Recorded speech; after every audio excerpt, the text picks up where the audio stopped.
Welcome back to my YouTube channel inside learning. आज हम बात करने वाले हैं पास्ट इंडेफिनिट टेंस पे। ये बहुत इजी टेंस है, जैसे कि प्रेजेंट इंडेफिनिट टेंस था।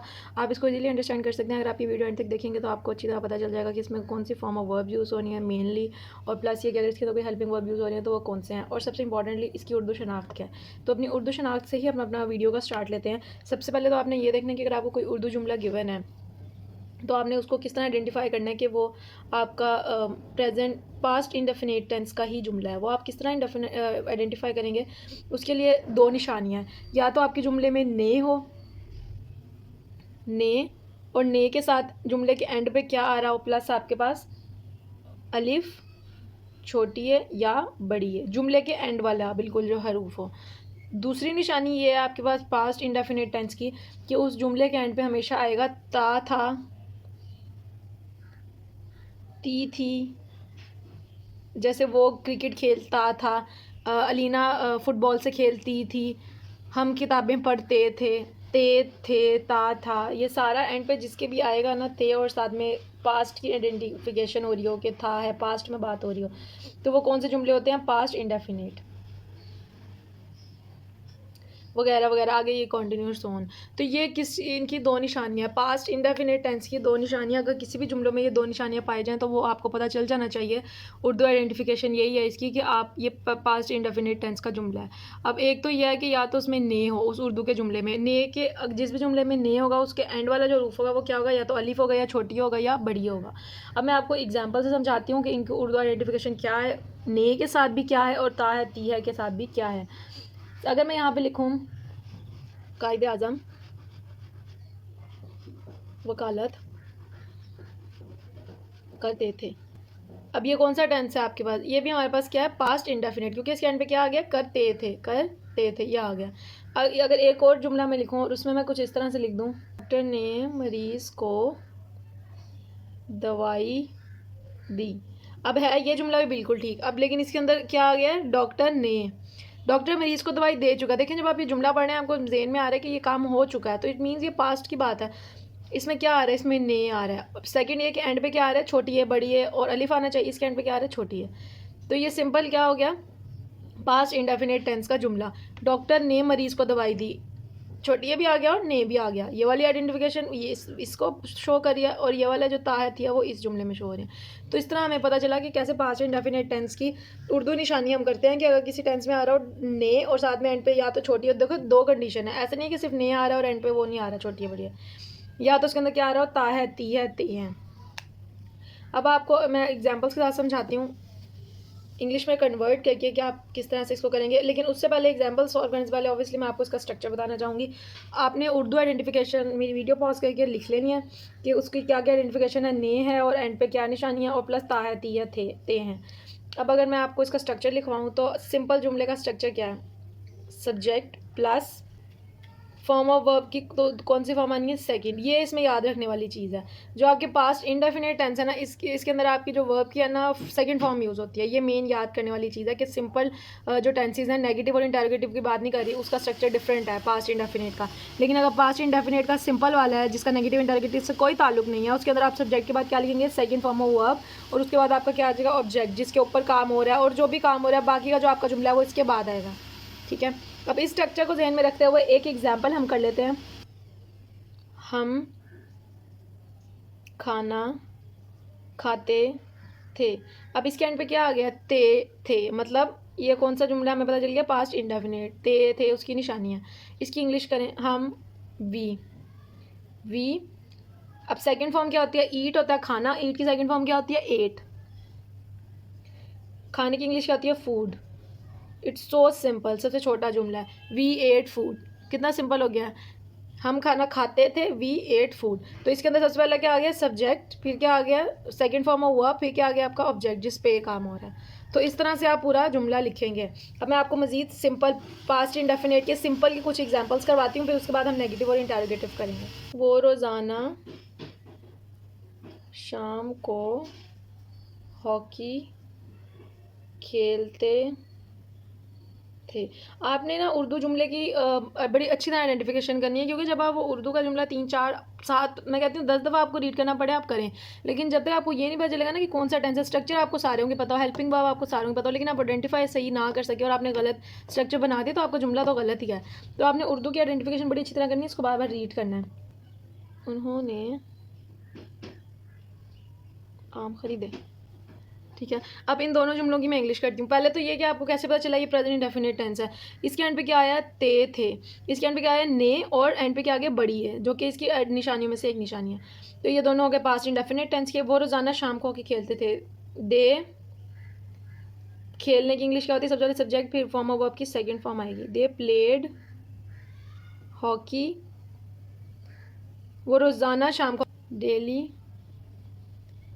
इन इवनिंग, शाम को खेलते थे, डेली इन इवनिंग। उन्होंने आम खरीदे, उन्होंने ज़्यादा है तो क्या आ जाएगा यहाँ पे भी, दे, खरीदने की इंग्लिश क्या होती है, बाय, बाय की सेकंड फॉर्म क्या होती है, बॉट।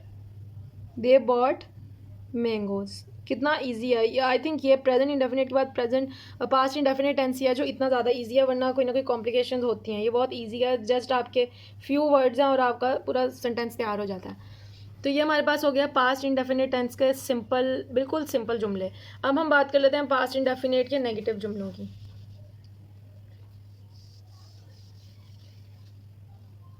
इंडेफिनिट टेंस के जो नेगेटिव जुमले हैं इनको थोड़ा सा समझना पड़ेगा, क्योंकि इनका जो स्ट्रक्चर है ना वो थोड़ा डिफरेंट है, लेकिन काफ़ी आसान है। ये भी बिल्कुल ऐसे ही हैं जैसे पास्ट इंडेफिनिट के डू नॉट और डज नॉट था, इसी तरह इसमें भी एक यूज़ होने वाला है हेल्पिंग वर्ब, जो कि है डिड नॉट। सबसे पहले क्या आएगा, सिंपली सब्जेक्ट। अब सब्जेक्ट कुछ भी हो सकता है, ही, शी, इट, या किसी का name, what ever it is. Subject के बाद आप लगाएंगे डिड नॉट, जैसे आप प्रेजेंट इंडेफिनिट में लगाते थे ना do not, does not, same उसी तरह इसमें क्या यूज़ होगा, डिड नॉट, क्योंकि नेगेटिव है, नॉट तो आना ही है। अब सेकंड फॉर्म हटा के ना हमने यहाँ डिड लगा दिया। डिड नॉट के बाद क्या आएगी, वर्ब की, ये देखने वाली चीज़ है, वर्ब की आएगी फर्स्ट फॉर्म। उसके बाद आएगा आपका ऑब्जेक्ट और रिमेनिंग जो आपका पूरा जुमला है वो आ जाएगा। अब ये आपने चीज़ हमेशा याद रखनी है कि आपका जो पास्ट इंडेफिनिट का सिंपल वाला है ना उसके अंदर तो वर्ब की सेकंड फॉर्म ही यूज़ होगी, ठीक है, लेकिन इसके नेगेटिव वाले के अंदर क्या होगा, वर्ब की फर्स्ट फॉर्म हमेशा इस्तेमाल होगी, सेकंड फॉर्म इस्तेमाल नहीं होगी। ये आपने चीज़ याद रखनी है, इसको बिल्कुल भी कंफ्यूज नहीं करना। एक एग्जांपल इसके यहीं पे लिखे लिखे डिस्कस कर लेते हैं। हमने आम नहीं खरीदे। एक मैंने आपको इससे पहले जुमला कराया, हमने आम खरीदे, वो करवाया था। अब हमने आम नहीं खरीदे। ने और बड़ी इस बात की आइडेंटिफिकेशन है कि किसका टेंस है, पास्ट इंडेफिनिट का टेंस है, लेकिन नेगेटिव वाला है क्योंकि इसमें नहीं भी है। सब्जेक्ट क्या है इस पूरे जुमले में, हमने, we, simple did not her किसी में आना है। अब यहाँ पे एक अच्छी चीज़ है कि आपको प्रेजेंट इंडेफिनिट में ये कन्फ्यूजन थी कि डू नॉट किसका आना है और डज नॉट किसका आना है, वो भी प्रैक्टिस से बिल्कुल ख़त्म हो जाएगी और इंशाल्लाह आप, मुझे उम्मीद है कि आप उसको ख़त्म कर लेंगे अपनी प्रैक्टिस से। लेकिन आपने क्या करना है, वी डिड नॉट, इसमें हर जो भी होगा, बेशक प्लूरल होगा या सिंगुलर होगा, उसका क्या आएगा, डिड ही आएगा नेगेटिव में पास्ट इंडेफिनिट के। वी डिड नॉट वर्ब की फर्स्ट फॉर्म आएगी। वी डिड नॉट बाय, हमने आम नहीं खरीदा, we did not buy mangoes. It's so simple, इसमें कुछ भी मुश्किल नहीं था, आपने जस्ट इस स्ट्रक्चर को फॉलो करके आगे सारे सेंटेंसेस जो हैं उनको उर्दू से इंग्लिश में कन्वर्ट करना है। ये स्ट्रक्चर आप नोट डाउन कर लें, मैं आपको मज़ीद एग्जांपल्स करवाने लगी हूँ।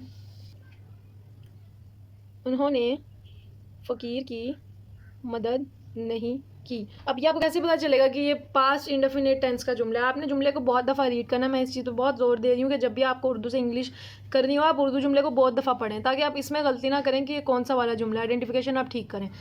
ने और छोटी है, इस बात की आइडेंटिफिकेशन है कि क्या है ये पास्ट इंडेफिनिट टेंस।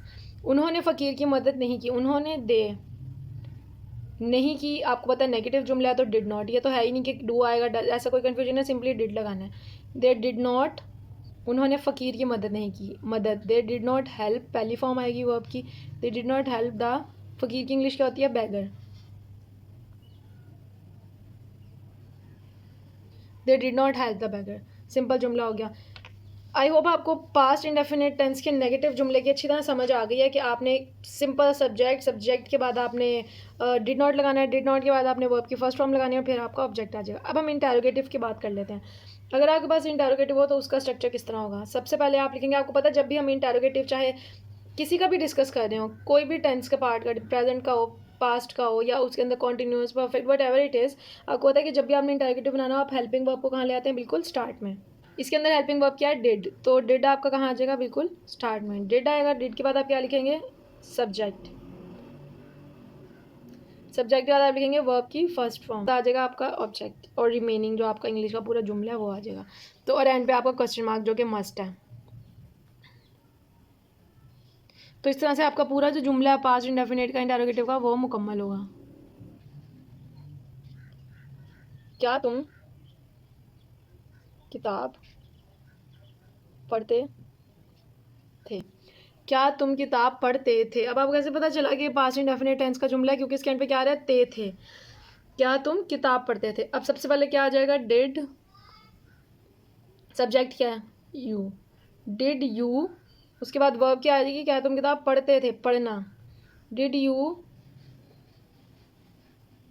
रीड, या आप यहाँ पे इसको स्टडी भी कर सकते हैं। Did you study the book. ये किताब होता तो दिस बुक आता। Did you read the book. क्या तुम किताब पढ़ते थे। कितना सिंपल है ये। सिंपल आपने डिड लगाया है जो कि ये था, फिर आपने सब्जेक्ट लगाया, फिर आपने वर्ब की फर्स्ट फॉर्म लगाई है, फिर उसके बाद आपने रिमेनिंग अपना ऑब्जेक्ट लगाया। तो इस तरह से आप पूरा बहुत इजीली इंटरोगेटिव का भी जो सेंटेंस है उसको बना सकते हैं उर्दू से इंग्लिश में in case of past indefinite tense. अब एक और चीज़ वो ये कि पास्ट इंडेफिनिट टेंस का जब मैंने टेंसेस बिल्कुल स्टार्ट करवाए थे तो अपनी फर्स्ट वीडियो में मैंने आपको कुछ वर्ड्स लिखवाए थे, जैसे हु, व्हेन, वेयर, इन कि कौन सी उर्दू दी होगी तो आपने क्या लिखना होगा। जैसे अगर कब दिया होगा तो आपने उसकी जगह पे क्या लिखना होगा? व्हेन। ये इस तरह के बहुत सारे इंग्लिश वर्ड्स जो इंटरोगेटिव वर्ड्स है ना, डब्ल्यू से स्टार्ट होने वाले, एच से स्टार्ट होने वाले, वो मैंने आपको प्रेजेंट इंडेफिनिट टेंस की वीडियो में करवाए थे। मैं उसका लिंक भी डिस्क्रिप्शन में डाल दूंगी, प्रेजेंट इंडेफिनिट टेंस के नाम से। आपने उस वीडियो में वो वाला पार्ट तो लाजमी देखना है। वो पार्ट जब आप देख लेंगे आप पूरे टेंसेस के जितने भी इंटरोगेटिव है ना वो अच्छी तरह कर पाएंगे, क्योंकि कुछ टेंसेस ऐसे होते हैं जिनके शुरू में व्हाट, व्हेन, वेयर आता है। इवन कि आपके हेल्पिंग वर्ब से भी पहले, डिड और डू डज से भी पहले आता है वो। तो आपको जब तक पता नहीं होगा कि कौन से वर्ड की इंग्लिश के साथ क्या लिखना है तो आप वो नहीं कर सकते टेंस पूरा। जैसे अब मैं आपको एक एग्जांपल इसकी करवाती हूँ। मजदूर ने इतना बोझ कैसे उठाया। मजदूर ने इतना बोझ कैसे उठाया। हाउ कहाँ पे आ जाएगा? ये इंटरोगेटिव वर्ड शुरू में। जितने भी इंटरोगेटिव वर्ड्स होते हैं other than your helping verbs वो कहाँ पे आ जाएंगे? हाउ स्टार्ट में आ जाएंगे। जैसे कि हाउ, मजदूर ने इतना बोझ कैसे उठाया। हाउ उसके बाद क्या आ जाएगा? आपका हेल्पिंग वर्ब। स्ट्रक्चर का तरीका ये है। हाउ डिड द लेबर, उसके बाद आपका क्या आ जाएगा? Subject. How did the labour उठाना, कैरी फर्स्ट फॉर्म वर्ब की। सो मच लोड इतना वजन।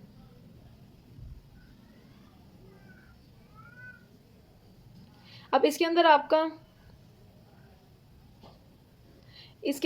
इतना जो है वो आपके मच को रिप्रेजेंट कर रहा है, प्लस जो आपका कैसे है ये आपके रिप्रेजेंट कर रहा है हाउ को। तो अब ये जो इंग्लिश है कि कैसे, व्हेन, वेयर, ये सारी कब, कहाँ, कैसे, ये आपकी जो इंग्लिश है इन वर्ड्स की मैंने इस वीडियो में प्रेजेंट इंडेफिनिट की वीडियो में बड़ी अच्छी तरह एक्सप्लेन किए हैं।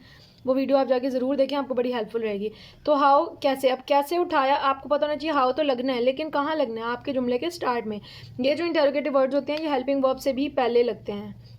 How did the labour carry so much load. मजदूरों ने इतना बोझ, मजदूर ने कैसे उठाया। आई होप ये आपको अच्छी तरह समझ आ गया होगा। मैंने आपको कुछ वर्ड्स के साथ भी बता दिया कि कैसे होना है, और वैसे आपको सिंपल टेंस भी बता दिया। एक जुमला हम इंटरोगेटिव का और कर लेते हैं क्योंकि ये थोड़ा सा डिफरेंट है, तो आपको ज़रा जितनी आप प्रैक्टिस करेंगे उतना आपके लिए अच्छा है। क्या अली स्कूल जाता था। क्या अली स्कूल जाता था। सबसे पहले क्या आ जाएगा आप हमारा? डिड, क्योंकि हमें पता है कि शुरू में ही क्या आना है? डिड।